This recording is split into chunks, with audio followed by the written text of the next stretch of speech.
topic? No, this is relating to the happiness topic. Okay. Now, I might not be getting these all right, but the 3 questions he asked was, what was the happiest time of your life? Answered. Next question. Wait. What are you most proud of? Or what was an event you were most proud of? Oh, I can't for the life of me remember the last one. So there's 2 of the 3 questions.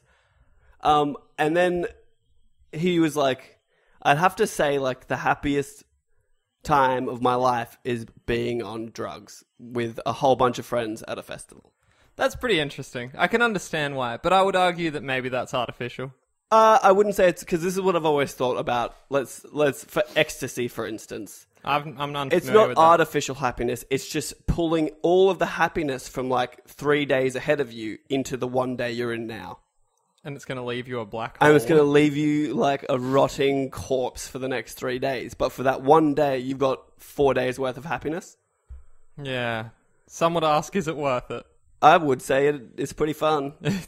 Because I wouldn't know about it, actually. The first time I've ever did a pill, I was at a music festival with a bunch of friends, and after doing it, I was caught repeatedly screaming, "This is the best day of my life! Oh, this is so much fun! I love you all so much. Man, I fucking love you, dude! Like, you know." Yeah, no, I know. And it's not fabricated because I still recall it. Yeah. And it still felt good. I think my experiences with this, I think the most beautiful part of it for me, like I'm a little more reserved, especially like even when I'm drinking, I'm still a little more reserved. Oh, it depends on the drugs. Bad drugs are bad. Well, yeah, no, like there's been moments with ecstasy where I've just believed that I am the dancing king. And I will just stride out onto a dance floor. Can we do ecstasy soon one time? We should do it on the podcast. Because every time I've ever gone anywhere with you where there's any sort of dancing, it ends up with you holding a beer in your hand. Just sort of... And not even, like just standing on the sidelines. Yeah, I'm kind of chill like that, actually. I'm pretty chill. I just want some participation out of you. What I've always wanted to do is secretly take hip-hop dance lessons and just one day just drop it. And never dance. Like, don't dance for 5 years, but for 5 years you're taking hip-hop dance lessons. Fucking have a Napoleon Dynamite moment. Just wait till there's that one dude in the club that challenges you to a dance-off. Oh, you mess with the wrong honky. Thinks you can't dance because you're just wearing dumb glasses, you dummy. My glasses are nice. Actually, I'm going to take them off. Oh, do you want to... Let's... Unfiltered eye contact. Govinda and I actually can't even see your pupils anymore. Govinda and I have taken off our glasses. It's actually less intimidating now this way. Are you even looking at me? I don't even know. Your eyes get so small when you take your glasses off. What is your good friend... Oh, cool. This is sick podcasting, Khayl. Your buddy with the big fingers, how does he describe his eyes? What? Eyes like belt holes, I believe is the quote. I did not know where you're going with that. I didn't either. I love when... That's one of my favourite things is when you ask me about a reference that I don't know. Yeah. Oh, what's that thing that happened to you? And I'm like, nah, no idea, man. Yeah, that's fine. Hey, who's that? Do you know that dude? He's got the face. Oh, yeah. The dude with the face. He's got the hair. Yep. And like those eyes. Yep. Yeah, that dude. His name's John. And the eyes, that's actually a birth defect. Yeah. So it's quite insensitive, actually. And I don't really know him. Furthermore, bleep out his name. I shouldn't have said that. What, John Wilkinson? Yeah. Sick burn. I actually know a John Wilkinson. That's really? Yeah, that's really awkward. That's kind of weird that we got to that. After all. What are you most proud of? No, this is not what we're doing now. Oh, well, you've really thrown this... I was pretty proud when I graduated, when I got the diploma sent to me from my university. That's a good feeling. It wasn't even more the actual diploma that I was proud of, but it was just that final year of hell that I had to go through to get there. Yep. Because I did film and TV, for all you who don't know. So it was a lot of filming and TV editing watching. And meetings and... He basically just watched the fucking 100. I watched... No, what did I watch? I had to watch the movie Waiting. It's now on Netflix. Oh, I love Waiting, Ryan Reynolds. Yeah, I had to watch that for... Better than Deadpool. Quote-unquote research. Better than Deadpool, let me reiterate. Oh, actually, we can talk about Zoolander. I watched that. That was We're fun. not going to talk about Zoo. Actually, could. it might come up in my next topic. Ah, that's cute. Maybe. What was your question again?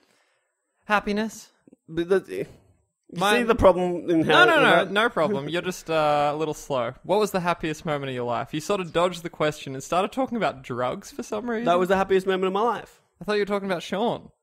No, but Sean was talking... he asked me this, and then he pointed out that, like, he's like, probably when I'm on drugs is, like, some of the happiest times because I'm just having so much fun. I was like, actually, it's really... I never thought of that, but yeah. If someone asked me the question, like... Not even the first time I did it, but there's just been times going to, like, Splendor in the Grass or something where you just do drugs and at the end of the night, you're just with a whole big group of your friends and you're having a really great time. I'm not going to say that's an invalid response. I think, like, that's what you're going to say. Well, here's the thing. It's certainly not true happiness. I mean, like, for all intents and purposes, the crackhead in the gutter shitting his pants, but imagining that he's in Valhalla, he's probably having the time of his life, but he's not really happy because he's going to wake up from that. It's an interesting argument. I'd say that I was not in a comatose state in a gutter, though. Like, I had full cognitive awareness of where I was and who I was with. I can't help but... You know what I mean? As opposed to, like, I'm not in a fantasy world. I didn't drop, like, 7 tabs of acid and was flying on a unicorn over a rainbow. I can't help but notice you didn't confirm or deny whether you would shit your pants. Look, did I poo a little bit? Probably. That's part of the actually, fun. it's the classic, no, body this is can't actually poop. too much information. We don't need to go into it. Pooing's not an option on pills, though. That's all I'm going to say. Yeah. And if it is, it's a long, drawn-out process when you're not sure if it's happening or not. It's a life-changing experience. Yeah, so, anyway. Oh, there was a scary moment once on pills and pooping. What? All right, we have to explore that. Just a little bit of blood came out and I was a bit worried. And then I just ignored it like nothing happened and it never happened again. So I can only assume it was the drugs. Shredding my insides with all, with all that rat poison. Jesus. Had the best time though. Yeah. What was the happiest time of your life? Stop dodging the question. Have you ever been happy? I've actually told you like 3 times. You just keep saying drugs, but I'm not counting it. Why? Why are you counting it? Because it seems fake. Like you could do drugs right now and that'd be fine. All right, give me a sec. This one time, you were there. We did acid. It was. Oh god. I was. So I've never laughed so much. I don't really know because I kind of had my answer and now you've shot that down and I don't really have another one for you off the top of my head. Like what I'm about sure as a child. What about the first time you ever got a little boner? it was scary. Actually, I wasn't happy. I was like, "What's happening?" I was confused. And then like you touch it until something happens, and then you're like, "What was that?" I feel like that wasn't good, but I loved it. I didn't make anything happen for years afterwards. I didn't understand. Do you remember your first boner? I think so. How big was it? It wasn't great. It was less than ideal. How old? I want to say about 12. Oh, that sounds accurate. Maybe earlier. What did you do with it? I just didn't. I was like playing games, and I just like kind of looked at it, and I was like, "That's different." And just also, ignored. Like, just when you're talking, please keep talking into the microphone. I had Don't to look look down down. at your penis. Yeah, And... just reassuring myself that it's still there. That's actually. cool. That's cool. So we've digressed. We have digressed. You've still the listeners might think that you've never. I'm trying been but happy. wait, if pills doesn't count, then me being drunk doesn't count either. It just has to be like just a moment in a day, like. Well, like mine in Japan, I was sober. That just was like a poignant. Haven't you ever had that feeling? You're just like, shit. I'm trying to think. I'm sure You've I traveled have. the world. Surely you had enjoyed that. What do you mean? But I'm trying to think of a moment that I wasn't intoxicated while I was traveling. There was the time where you were sort of a third wheel to my brother and his wife to be all across America. That was actually great, though. Yeah, there you go. I had a great time. We ended up going to Mexico. Actually, that was a really nice time. We went quad biking on the beach, and that was awesome. But then I remember just sitting on the beach with a Corona, watching the sunset. There you go. Which is, I don't know if you're aware, but being on we're east coast of Australia, boys, you don't see the sunset very often. Over the ocean. Oh, yeah, okay. We see the sunrise over the ocean. Interesting. So it's only happened to me twice in my life that I've seen the sunset set over the ocean. Oh, that's another good one. I was on a shoot as a camera assistant, and we went to Sydney, Melbourne, and Perth. And the final day, like, it was a terrible day. Because usually we've got 2 camera assistants on a shoot. And because we were flying so much, when we were flying across the country to Perth, which is in the Western Australia for all you internationals, we had to do a shoot in Perth, and it was just hectic. The last shot was on a beach, and it was meant to look sunny, but it was just like raining and shit. But then we finished the shoot, and it was done, and me and the director took a little selfie, and it was pretty cute. And I was pretty happy at that point because the shoot was done, because it was hectic. Yeah, that's a good feeling. That's like but it was like an accomplishment thing. Like, we did so much. It was like a week, like 5-day shoot. Yeah. And it was just, it was a good accomplishment.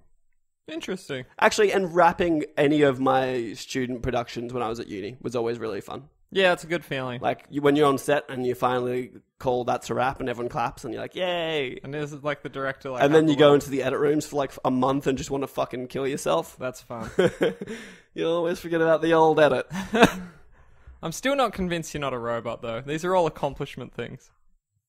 Why can't that be happy moments? Why? It feels like you're really pigeonholing this like happiness thing. It has to be like a moment where you just were fucking into some cherry blossoms that you later put in your butt, and then I had a panic attack, but then I felt good and I was super happy.